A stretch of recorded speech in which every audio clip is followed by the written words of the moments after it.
You heard statements like, go home, little girl. Where's your mom, little girl? Women are not supposed to be here. I would otherwise get phone calls at 2 a.m. in the night saying, every minute that you don't show up, I'm losing $1 million. The kids are not the problem. You don't need to create solutions for them. Why don't you create solutions for adults? Amazing. What I want to build is a lifetime giving platform, right? So you start at 15 and for the rest of your life, in some capacity, you keep giving back. Hi, everyone, and welcome to another episode of Chat Masala. We have something new for you. Super excited to welcome Bindi Dharia to our space. She's had a fascinatingly diverse career with a master's in engineering from the University of Michigan and an MBA from Harvard Business School. Bindi began her journey as an automation engineer at a leading steel manufacturing corporation before pivoting to the social impact space at Ashoka's Center for Social Impact and Philanthropy. Now she has launched her own social impact platform, VAll, which we'll be talking about, where she's enabling socially aware Indian youth to create real change. Bindi, thank you so much. Thank you. Lovely. Let's start. I want to get into the details of your work, but first, if you can tell us a little bit about where you grew up and what led you to go to the US to study and how that impacted your thinking. So I grew up in Bombay.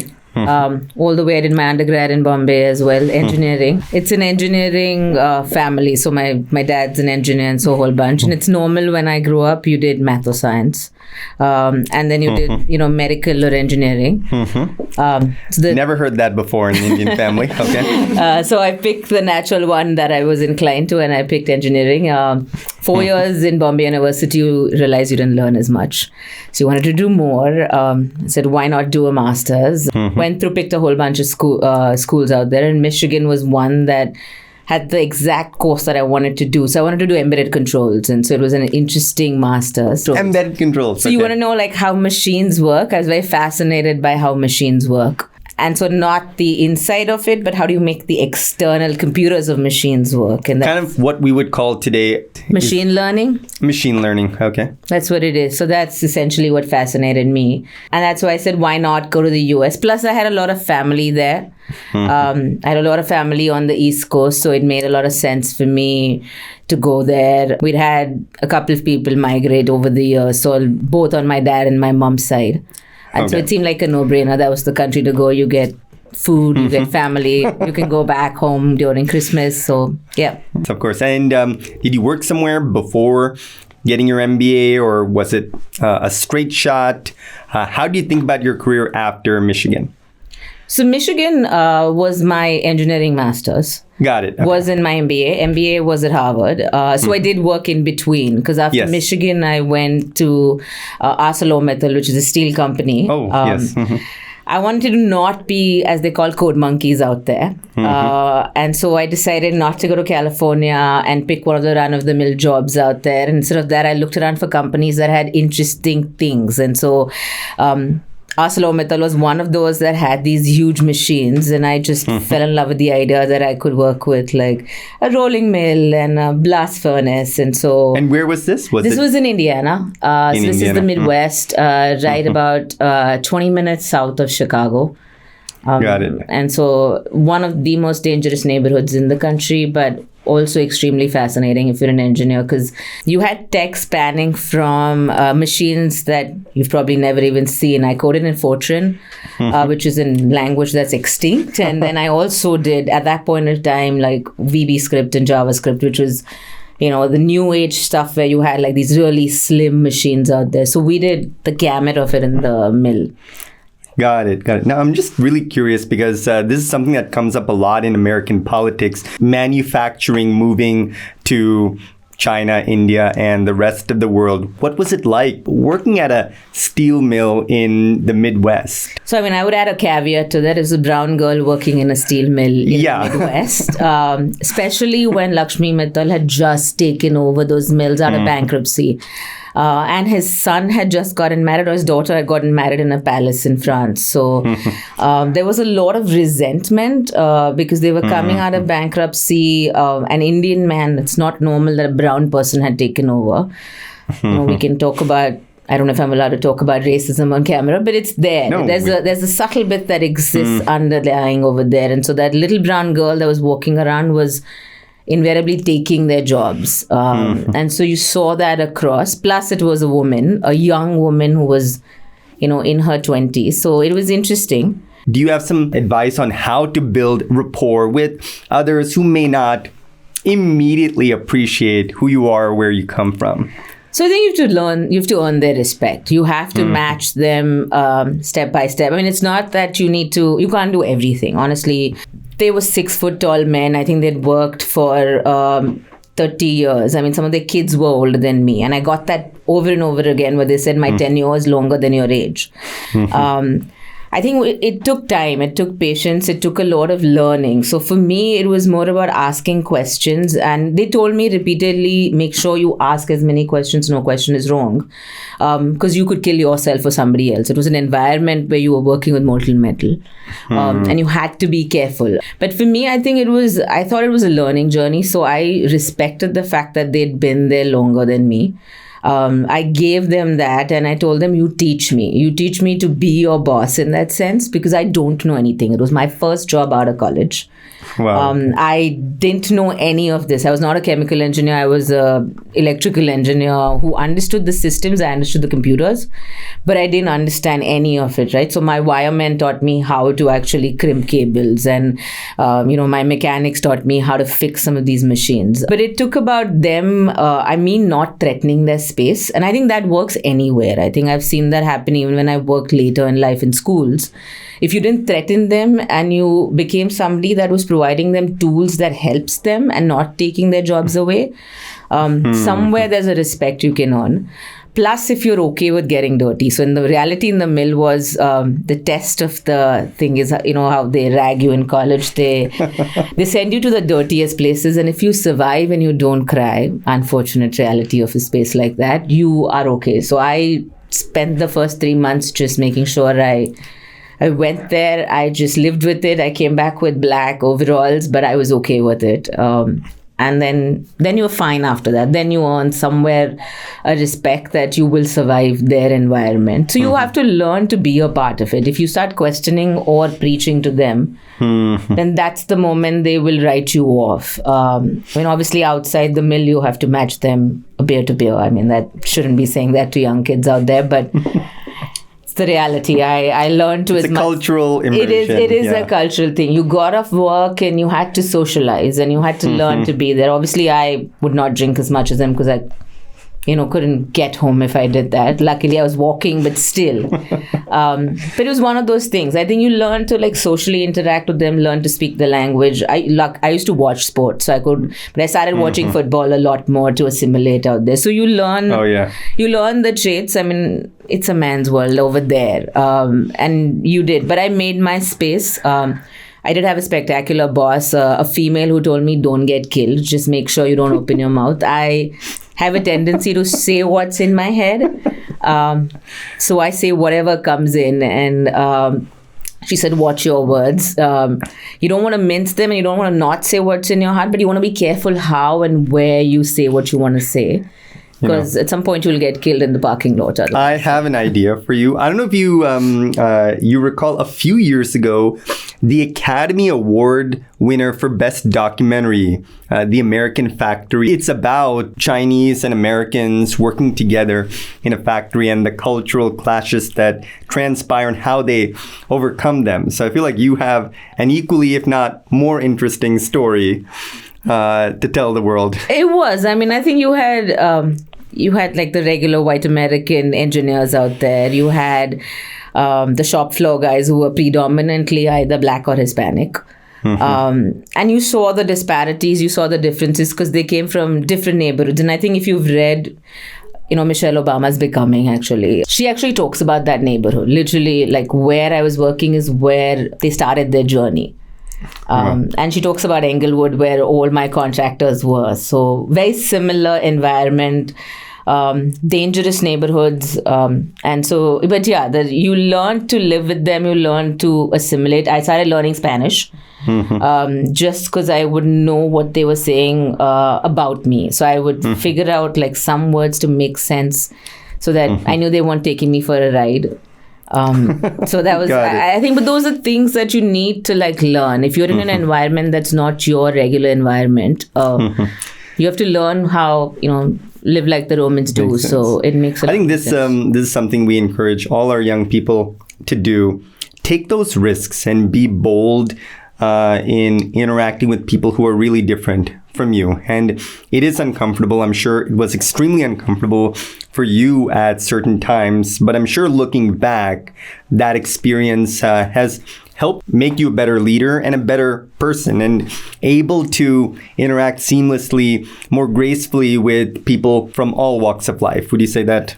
It's true. I mean, honestly, because I learned at an early age to ask questions. Then throughout life, I've never felt like any job was like below me, right? So I would learn from every single person when I get in, right? So if I get into a room, I worked in schools when I came back from HBS. And the same thing, I would sit with the school teacher, the principal, and the guy who cleans or sweeps the school, right? So, because you have to learn everything. And the same thing works in the mill, right? If you don't ask each of them the questions and the right kind of questions, you're endangering your life. Not just my life, their life, right? Like, because I would otherwise get phone calls at 2 a.m. in the night saying, every minute that you don't show up, I'm losing $1 million, which is not the reality, but that's how they would tell me. That's how they would talk about, because it is like a 900 ton, or 9,000, I think. I don't remember how much 7 blast furnace was, but it's one of the largest furnaces out there. And if it's shut down, you're in trouble. So, I mean, any system that shuts down is problematic out there. And any of these furnaces was, because they were coming out of a downturn, it was like, go, go, go. So you can't shut down when they don't want to shut down. But things like that, I think, were very important when you were dealing or navigating these journeys with people. None of it was easy. It doesn't sound easy, but... No, I mean, there were things like you heard statements like, go home, little girl. Where's your mom, little girl? Women are not supposed to be here. Women, there's only 2 places Can for you give women. us more, let's say one of our former students is in a position like this. She's doing an internship at a similar factory. Tactically, when you hear statements like that, how exactly do you respond and how do you manage that? I hope you're enjoying this episode of Chat Masala. Before we move on with this insightful conversation, please be sure to subscribe and follow us so we can continue expanding our minds together. Actually, don't respond. I mean, I did. Because if you turn around, you're just asking for a dialogue which doesn't make any sense. You're spending your energy on something that doesn't make sense. Now in life, I've learned to speak up in other ways. But at that point, I thought it just didn't make sense. I would just show them how good my work was and earn their respect with my work, because they were going to question me no matter what. These were different ways of, them feeling threatened because I was a lot younger and I was doing their job. And so somewhere they felt that I would take their job, right? And so I had to understand or empathize with that person to say that this statement wasn't coming from just pushing me down. It was also coming from the space that they could lose their job tomorrow. They were coming from a bankruptcy, right? So for me, that was it. But, I did turn around at some point and did answer back. And luckily, I had electricians who were spectacular. Turn around and said, don't you question her, because she knows what she's doing. She's probably the best you have over here. So I had earned that respect for others to turn around and even stop this. So you have to gather your allies. That is what I would say. And speak up. It's not like you don't, but you speak up in a way that is not threatening to the other person, because this is not the best environment to talk in. Now it's different. Honestly, if you ask me today, I would probably turn around and say 4 things. But that's also because I'm coming from a position of power. I wasn't at a position of power at that point of time. So there is a difference in the way to gauge what, where, how. Also, the mill has rules. If I say something to somebody who's in the union, there is, you could have a case filed against you. So you had to be very careful what, as a manager, you put out there. And I had a couple of cases I know, and it wasn't also because of what I said. I think I just was cleaning under the racks or something, because my guys were 6 foot tall and I was a little one. So I could get under the tables, and I said, you're 60 years old, let me go down because I'm younger, let me help you out. And they were grateful, but somebody else saw that and said, you're trying to take our jobs. So they had a case against me, and it was normal. These are internal cases, but this happened. Wow. But yeah, it's a different. So after different that environment. management experience, what did Harvard Business School teach you? Honestly, a lot of things, Okay. right? I mean, I learned fundamentals, finance, accounting. I didn't know what a debit credit was. I mean, I was an engineer that knew how to build databases. I didn't know how to use Excel. Just very fundamental things I'm talking. But it taught me how to talk. It taught me how to be confident. It taught me how to be very comfortable in my skin. At some level, I was an engineer coming from a steel mill. I was used to working backstage. Even when I used to do theater, I was always the backstage person. I used to paint the sets, and I never was comfortable on stage. And it's different reasons. You call it the South Asian culture. You talk about being the women or not having enough confidence. But HBS sort of forced me to get out there and like work around my stage fright, to work around all these other elements, and to be able to think logically. The case study methodology helps you think about different scenarios. And form an opinion both ways, and then you can argue and think. So even if I don't know anything about the subject, I can honestly talk about just about anything out there now.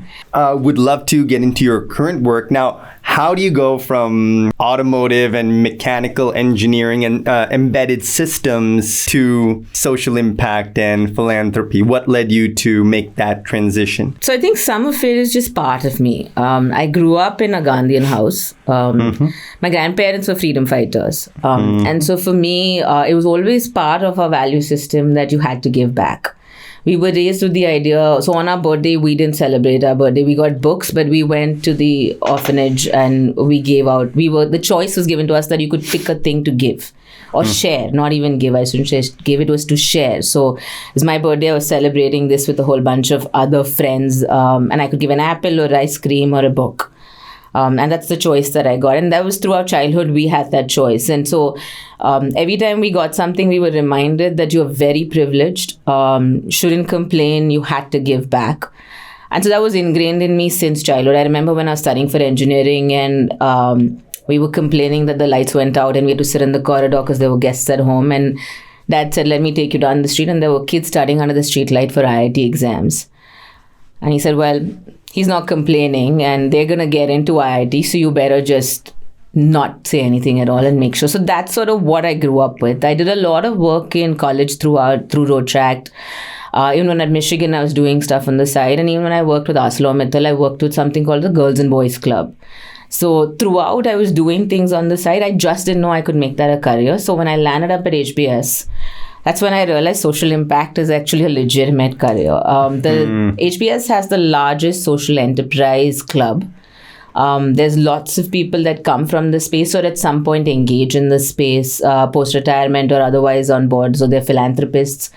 And so that's when I learned, and I said, why don't I do an internship? So I came to India. I worked with one laptop per child out of MIT Media Labs. I spoke to a whole bunch of Nicholas Negroponte. Yes. Okay. Spoke to a whole bunch of social impact leaders in India because I thought EdTech is the answer, right? Like there was a bubble going on in the US. Education was what, generally anybody coming from outside thinks is the answer to the solution for everything in social impact is education. And so I said, why not? And I spoke to a bunch of leaders. I met this guy called Athena, who now runs the Piramal Foundation. And he said, well, the kids are not the problem. You don't need to create solutions for them. Why don't you create solutions for adults?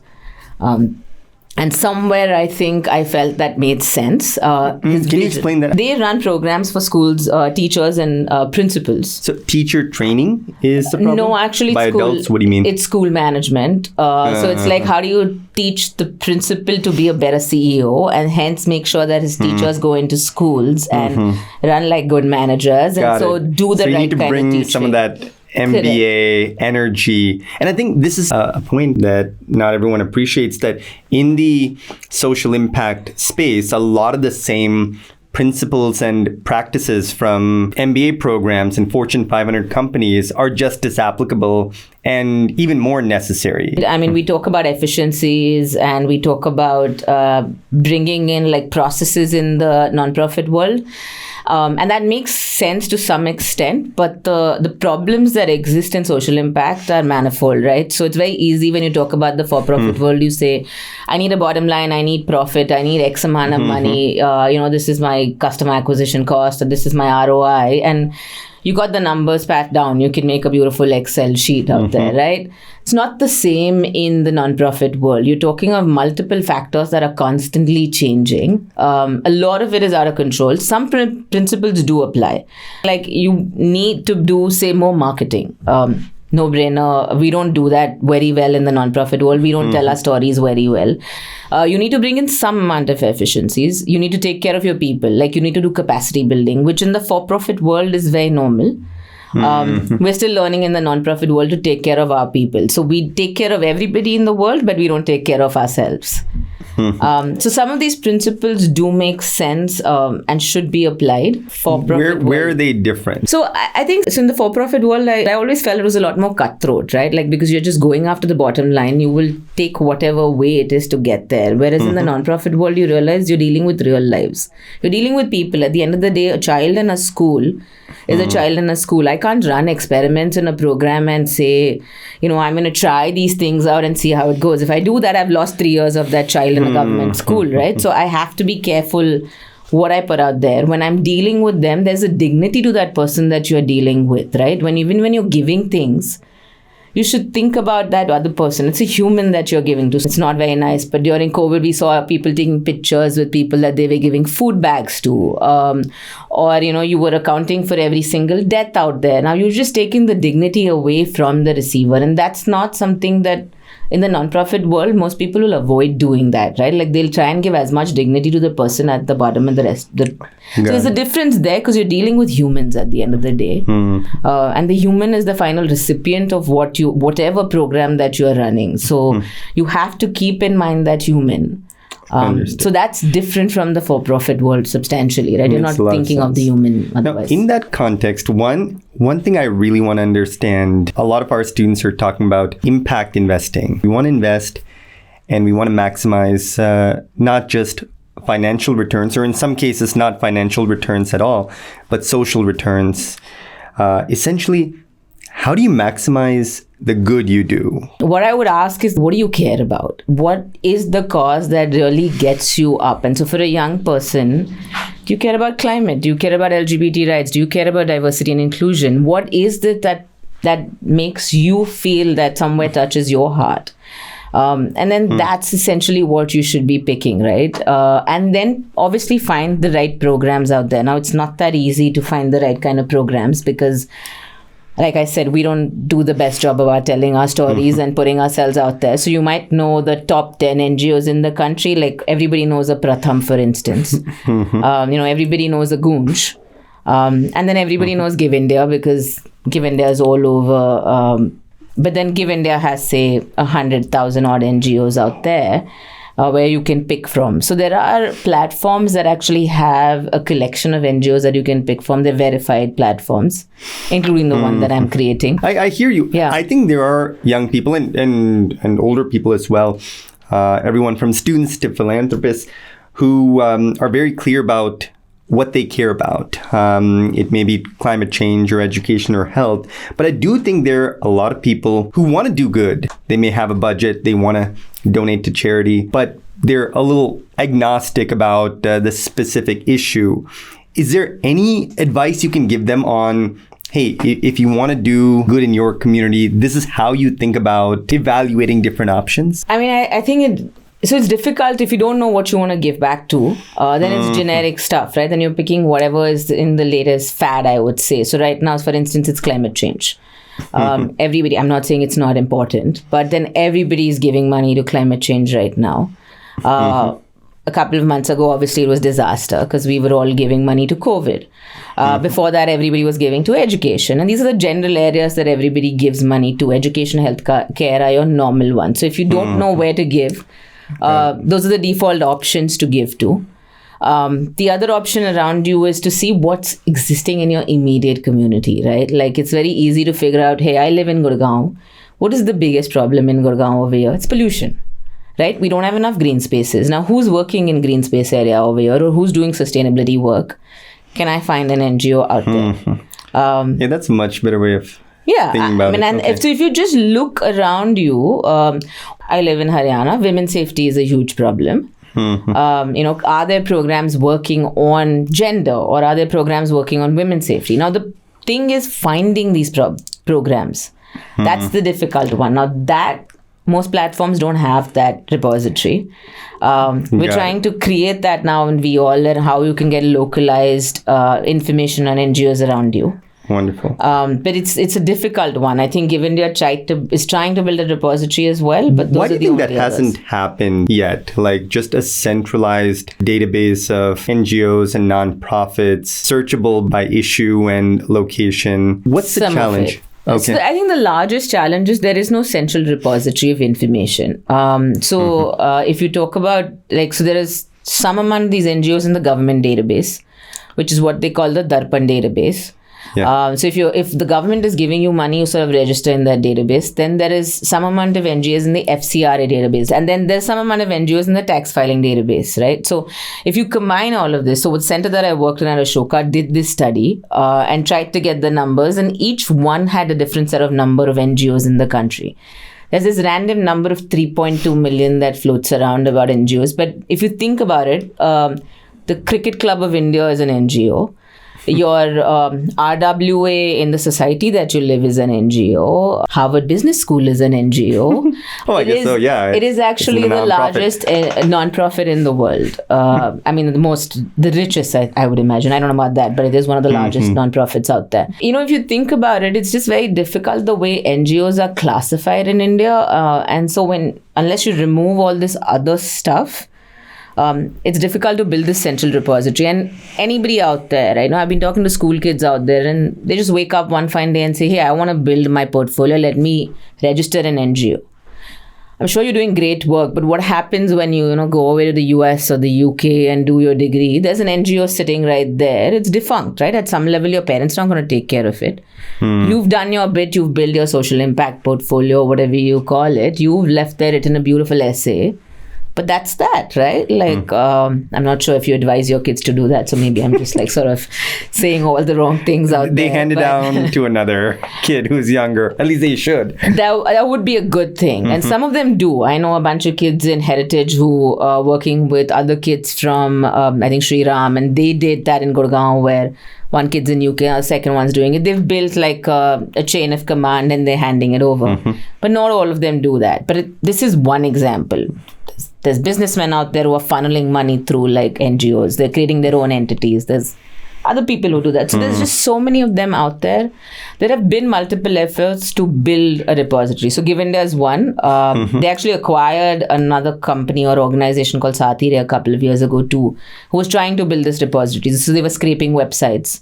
Got it. But if you have these three databases, is it possible to combine them and remove the duplications? So you try to do that, but the names are different. They're registered differently because your licensing is different. So there's a whole bunch of issues, and I think that's why at Ashoka we tried to do that, but it was still not. We couldn't get a proper database of NGOs across India. So there is an effort made by multiple entities, right? Even at VAll, we are trying to see if we can, in the next couple of years, build a large repository. But to reach the extent geographically all over the country, get all the NGOs would be a difficult exercise for anybody out there. Got it. So, the more we can get, so one of the things I'm thinking in VAll is, can I crowdsource and ask people to give the localized NGOs? So you are in Gurgaon, can you tell me who you work with?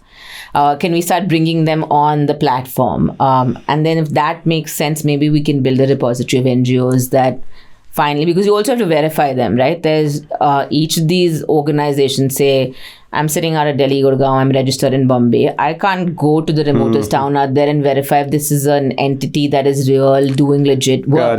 Got it. So you check their licenses. So luckily now the government has a specific documents. So you look at their ATG, you look at their 12A. But beyond that, there's only so much. I don't know what work they're doing out there. And not all of them have websites. Not all of them have a social media presence. Because if you're a small NGO, you don't have the resources to create any of these. So then how do I know what you do? You'll give me a report.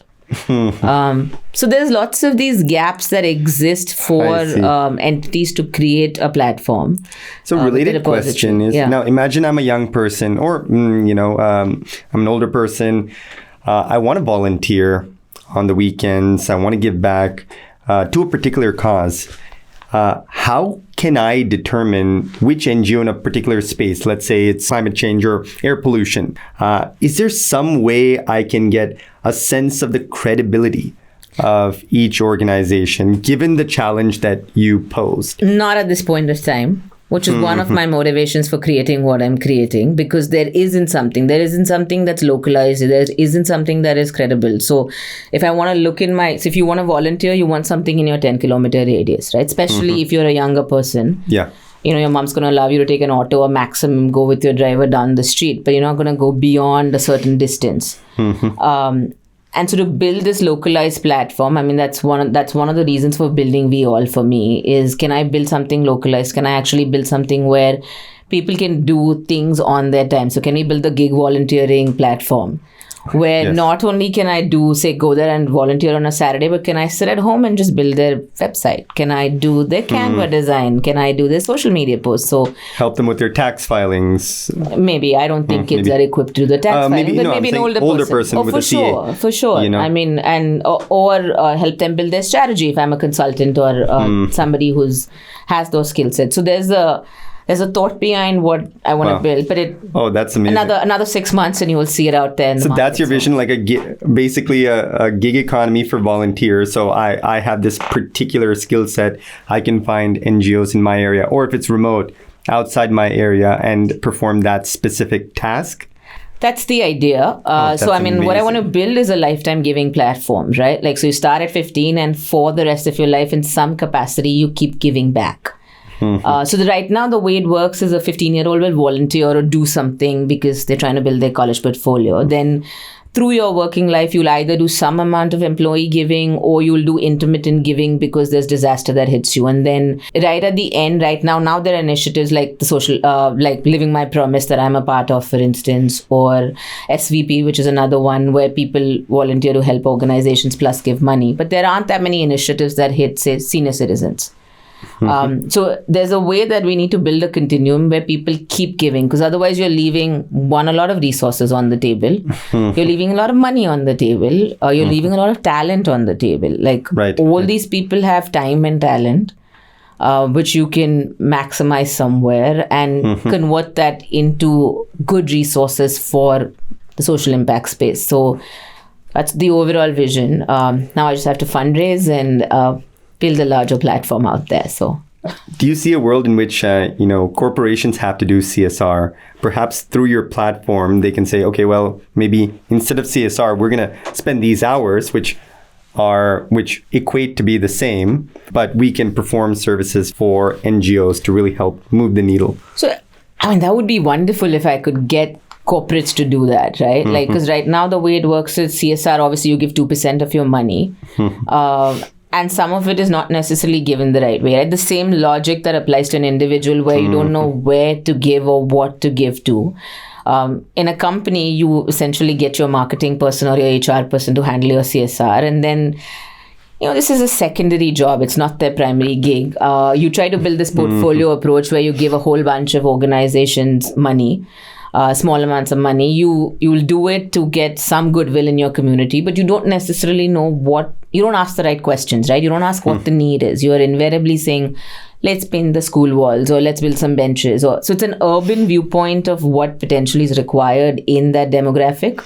And there's some solutions. I don't say CSR. There are some spectacular companies out there that do some really good CSR, right? Like Edelgive used to fund us. I think that's one of the nicest programs that they have, that they run with their foundation. Very forward thinking. They run something that's called a Grow Fund that's mobilizing like 100 crores over there. Citibank, I think, is a very good CSR program. Another funder that we had at Ashoka. So there's multiple CSR organizations that have evolved. I think TCS is one of the leading ones out there as well. But I think you have others that are, smaller ones actually struggle. There's no way, you don't have resources. So, but eventually, yes, it would be wonderful because right now, the way they say employee engagement, they'll show up and tell an NGO do some employee engagement. So they go to a school, for instance, they'll paint beautiful pictures. Now, no person, they're not painters, right? So they let them do whatever they want. And then in the night, the legitimate painters show up and actually fix it all. That's so sad. But that's essentially what happens all the time. Really? So, all the time. So even when I was speaking to another NGO and they do all this plant work, right? They're doing reforestation. And so they have people come and do some sapling work, but then they have the Malis come and fix it because you need stuff like done in a certain way. So it's invariably, sometimes you should leave the work to the experts and do what you're good at, right? Like if you're good at finance, come do their accounts, right? That's what I'm saying. This can be a paradigm shift in how we think about volunteering and social service. But I'm also thinking a step further, right? So I'm saying if you want to generate resources, what else are you good at? So you're good at like dancing. Like I'm an artist, right? So I paint. Can I teach art? Can I sell that art? Can I do art nights out there? And there's another way to actually then leverage your other talents out there to generate funds for. So what happens in the West where people run marathons and raise money, or people do charity works. You could do all of that as well on the platform. So this sounds unbelievable. I hope so. Okay. Any insight right now into the credibility question? You mentioned we don't ask the right questions. What are the right questions to ask to assess, who's doing good work? So let me ask you a counter question. When you put your money in your stock portfolio, do you ask that credibility question? You just hedge, right? Like you create a portfolio. The whole idea of creating a portfolio is you're just hedging your bets. You lose a substantial amount of money and you say, well, luck of the draw, I picked the wrong stock and that's that. I might have lost, I don't know, it could be from like 10,000 rupees to 1 crore, depending on how much money is in your bank.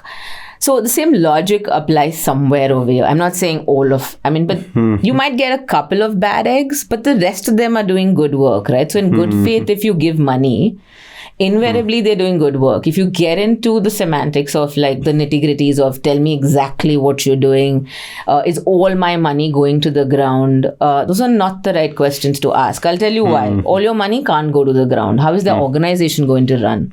How are they going to pay salaries, right? So all these questions that people ask, so I know like during COVID, a lot of people are saying, I will buy the ration and give it to you. But the guy that goes finally to deliver the ration needs a salary, he has to run his house. So people forget about all of those pieces when they give money. They don't realize that an NGO is also an organization. Those people need to feed their family. So things of that sort. But even asking these questions, invariably you're going to find good NGOs. They're not bad NGOs. I would say check their website, check their registration. Don't give money to an NGO that doesn't have a registered 12A ATG. Ask for their documentation. I know there's a bunch of NGOs recently I've discovered that don't have that. So avoid transferring money to personal accounts. Make sure that they have an account for their NGO. So if they have, then they're most likely, they have to do a tax filing. They have to report to the government. So there's some checks and balances the government has, right? And so if that system works, and now the government's put in a process where everybody needs to have a 10AC. So there's a 12A 10AC, there's a 10AC ATG. So then if they're filing this paperwork, they have to file for their taxes. They have to get these. So ask for these. I'd say ask for the registration. Don't blindly give money just because there's a stray dog that you'd have found on the street and this guy said, like, I'll get you an ambulance and fix all of it. Don't do that. Too many school kids are raising money for stray dogs. And I know everybody wants to feed them, but be careful on who you're handing that money to and who out there is doing the work. It's not that difficult to get a registration. It's better to give it to a legitimate NGO rather than anybody out there. Unless you know the person, that's a separate thing, right? If it's your security guard down there who's feeding the dogs, wonderful, give him the money then. But otherwise, think twice about just handing or transferring money to accounts or Facebook pages out there that people are putting causes on. That's something that I don't do it. So I'm very, I don't give away money randomly unless it comes from a legitimate source. So if a friend sends it ahead and knows I know this person, then I'll be like, okay, I'll give the money. Otherwise, I will think twice about even giving my money ad hoc randomly to forwards or messages on WhatsApp. Got it. Even though the pictures are very appealing, there's a guilt level that comes in when you see a dying child or you see a dying dog. You want to give money, right? Like because somewhere that it tugs at a level that you can't not give. But then you want to be careful where, how, what you're giving to. So Now, this is a good rule of thumb. So number one, ensure that they have all their registrations, and you can ask for that. you can. I mean, if you're giving it to an NGO, you can definitely ask for the paperwork, right? They have, and they can provide it. So luckily, the platforms that are all coming up, like for instance, on our platform, we check all of that documentation. Got it. If we don't know the NGO founder personally, we make the phone calls. We have a conversation. We try to understand their programs. And this is what a majority of these aggregator platforms tend to do. Okay. So that way there is checks and balances. There was a rating agency at one point that came in, which is called GuideStar. GuideStar. So GuideStar actually does do some amount of this rating. It would be wonderful. It becomes an industry standard, but it hasn't reached there. Can we create something similar to the Michelin star system for restaurants work, like 1 star, 2 stars? Well, that's essentially 3 what stars? GuideStar was trying Oh, to okay. do. Got it. Credibility Alliance tried to do something similar. It's just difficult because the KPIs are not standardized, right? So, so the social stock exchange that is coming up, and I'm hoping this year. So it's legal. So NGOs are now registering on it. They are trying to standardize KPIs across. So it'll be different. I mean, education has certain KPIs, livelihood will have certain KPIs, but at least that's standardizing it across. But how they standardize across primary versus tertiary education? So they've tried to build some parameters on how you can evaluate Got NGOs. it. It's not all perfect. It's never going to be perfect. So Okay. they're trying to build a stock exchange for NGOs. For donors, not for investors. Yeah, How would it for work? donors. I mean, but Okay. you're basically then questions that you have in terms of, am I investing in the right kind of NGO? So there's some amount of due diligence they're doing when the NGO comes on board. And then there's some amount of checks and balances that happen. Obviously, right now, the larger NGOs are signing up. There's a certain limit. The smaller ones, it's difficult. But the stock, it is The happening social right now. stock exchange. Wow. Yes. That was announced by the finance minister a couple of years ago. Yeah, it's official right now. So yeah, it's happening. Lovely. We have some rapid fire questions. What are 3 skills you think young people today should focus on? I think one is grit. It's hard work because I think young people tend to take it too easy out there or leave things very easily. So I think the other is passion. Like figure out what you really care about. The third I would say is figure out your priorities. So they're not skills, I think, but I think it's a very essential thing because if you need money, get your money. If you don't want money and something else makes you happy, then that's the important thing. So I think those are the 3 things I think are the most integral things for any individual, not just young people out there. Got it. Lovely. What's one value you hold dear? It's authenticity. To me, I need to be real. I've tried too hard to wear these masks and figure out other personas, but honestly, you slip every time. So be the person that you are or be your real self. Obviously, you wear your uniform based on where you go, but you be the real person out there. So Got it. If you're trapped on a desert island for a week, what's one book you'd want to have with you? I don't know. My favorite one used to be Little Women. So I could go with that. But honestly, I would want a library, right? You're never satisfied with the one book out there. And I can never pick a favorite. So Okay, got it. not with books, never. Noted. Excellence is blank. I think excellence is hard work. It's a work in progress. You keep going at it. I don't think you ever reach perfection. We're all a work in progress. So Asymptote. Okay. Got it. What's one thing you know now that you wish you knew when you were 20? I think what I wish that somebody had told me was life goes on, right? When we're at 20, we have all these, that assumption that, things will end if I don't get a job or things will end if I don't get 99% in school. And so I think we have to realize that it's not the end of your life, right? Like nobody cares about your work mark sheet. After you go to work, nobody cares what your job was. Get a lot of experiences, right? Get a lot of different things to build your portfolio. Like when people ask me, how did you get into HBS, for instance? For me, I think it was, I just lived my life and I lived it to the fullest. And I wish I had done it more when I was 20. I did it in my 30s, but I do it a lot more now. I try and get a lot more experiences, live it as much as possible out there. So. Wonderful. Thank you so much. Last question we ask everyone, what's one change? If you were the queen of the world and you can institute any change, what would you like to see in the next decade or so?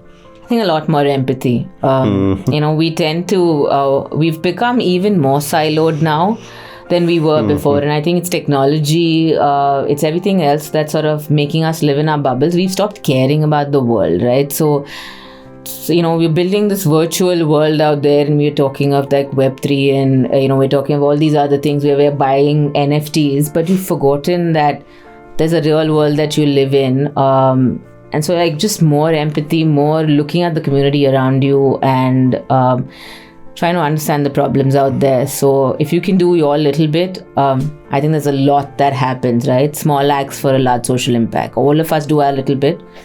I think we can change the world. So if I was the queen, I would say be a little bit more empathetic.